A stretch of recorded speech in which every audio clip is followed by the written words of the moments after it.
السلام علیکم ناظرین، آج کی ایک نئی ویڈیو میں خوش آمدید۔ ناظرین، آج کی ویڈیو میں بات کریں گے حجاج بن یوسف کے رویے کی، جو مسلمانوں کے ساتھ اس کا سلوک کیسا تھا۔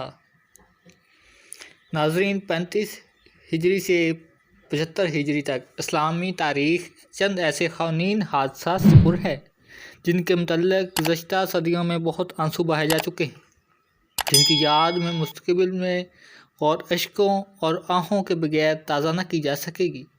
وہ تلوار جو خدا کے نام پر بلند ہوتی، اس زمانے میں خدا کا نام لینے والوں کے گلے کاٹتی۔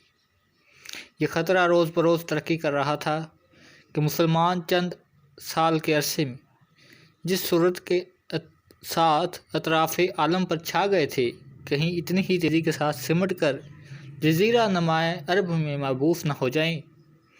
اس زمانے میں کوفہ اور بصرہ طرح طرح کی سازشوں کے مرکز تھے۔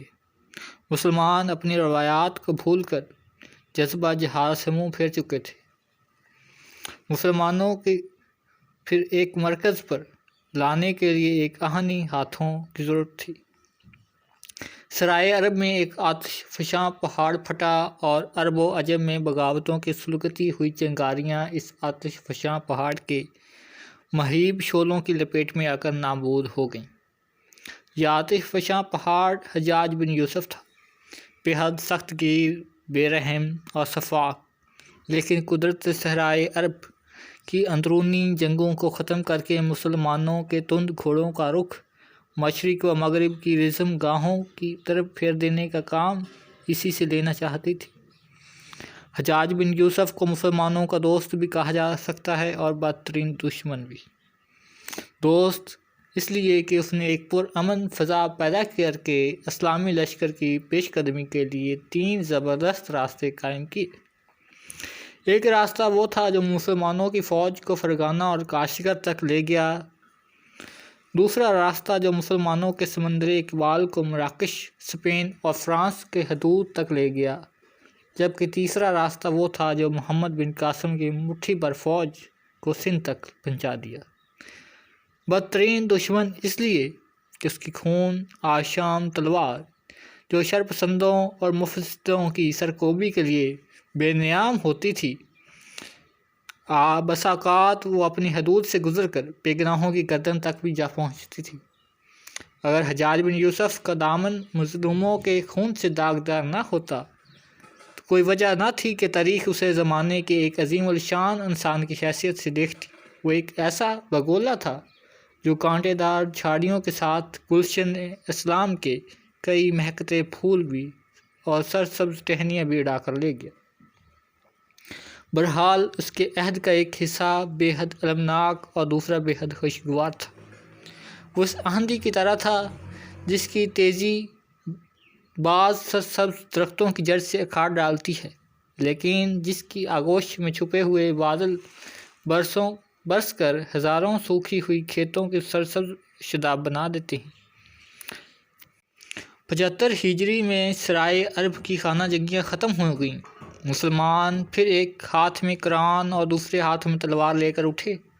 اس زمانے میں حجاج بن یوسف کے نام کے ساتھ زید بن عامر کے نام کا چرچا ہونے لگا۔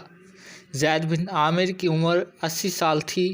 جوانی کے عالم میں ان شاہ سواروں کے اہم رکاب رہ چکے تھے جو ایران کے کسریٰ اور شام و فلسطین میں قیصر کی سلطنت کو پائمال کر چکے تھے۔ جب بڑھاپے کی کمزوری نے تلوار اٹھانے سے انکار کر دیا تو اس نے ایران کے ایک صوبے میں قاضی کا عہدہ سنبھالا۔ جب عرب میں شورش برپا ہوئی تو ابن عامر کوفہ پہنچے اور اپنی تبلیغ سے وہاں کے حالات سدھارنے کی کوشش کرنے لگے، لیکن اس کی آواز صدا بسرہ ثابت ہوئی۔ کوفہ کے لوگوں کو بے اتنائی دیکھ کر ابن عامر بصرہ پہنچے، لیکن وہاں کے حالات بھی کوفہ سے کچھ مختلف نہ تھے۔ فارغ البال اور شرپسند لوگوں نے اس کی طرف توجہ نہ کی۔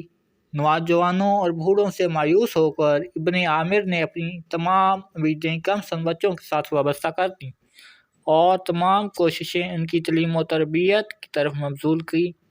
اس نے شہر کے باہر ایک مدرسے کی بنیاد رکھی۔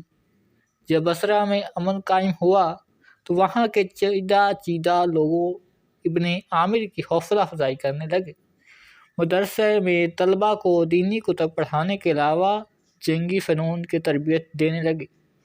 حجاج بن یوسف اس بے لوث خدمت سے متاثر ہوا اور مدرسے کے تمام اخراجات اپنے ذمہ لیے۔ طلباء کو جنگ اور شاہ سواری وغیرہ میں پوری مہارت دلانے کے لیے بہترین نسل کے گھوڑے، نئے نئے اسلحہ جات مہیا کیے گئے۔ گھوڑوں کے لیے مکتب کے پاس ہی ایک شاندار استبل تیار کروایا گیا۔ طلباء ہر شام مدرسے کے قریب ایک وسیع میدان میں جمع ہو جاتے، وہاں انہیں عملی طور پر فوجی ٹریننگ دی جاتی۔ شہر کے لوگ شام کے وقت اس میدان کے ارد گرد جمع ہو کر طلباء کی نیز بازی اور شاہ سواری کے نئے نئے کرتب دیکھتے۔ سعید نے جب اس مدرسے کی شہرت سنی تو صابرہ کو خط لکھ کر مشورہ دیا کہ عبداللہ کو اس کے مدرسے میں بھیج دیا جائے۔ سعید صابرہ کا بھائی ہے، یاد رکھا جائے کہ اس میں یہ ایک بہت کلیدی کردار ہوا کرتا تھا اور بڑا ہو کر یہی عبداللہ محمد بن قاسم کی فوج میں شامل ہوا اور اپنی بہادری کے بہت بڑے قصے رقم کیے۔ ناظرین، عبداللہ کو اسی شہر میں آئے 2 سال ہوئے تھے کہ بصرہ کے بچے اور بوڑھے اس کے نام سے واقف ہو گئے۔ ابن عامر کی نگاہوں سے بھی اس ہنار شگرد کے جوہر پوشیدہ نہ رہے۔ ناظرین، ہم عبداللہ کے متعلق ایک نئی ویڈیو کے ساتھ آپ کے ساتھ حاضر ہوں گے۔ تب تک اجازت دیں، اسی امید کے ساتھ کہ آپ کو ہماری ویڈیو پسند آئی ہوگی۔ مزید علمی، ادبی اور معلوماتی ویڈیو دیکھنے کے لیے ہمارا چینل سبسکرائب کریں۔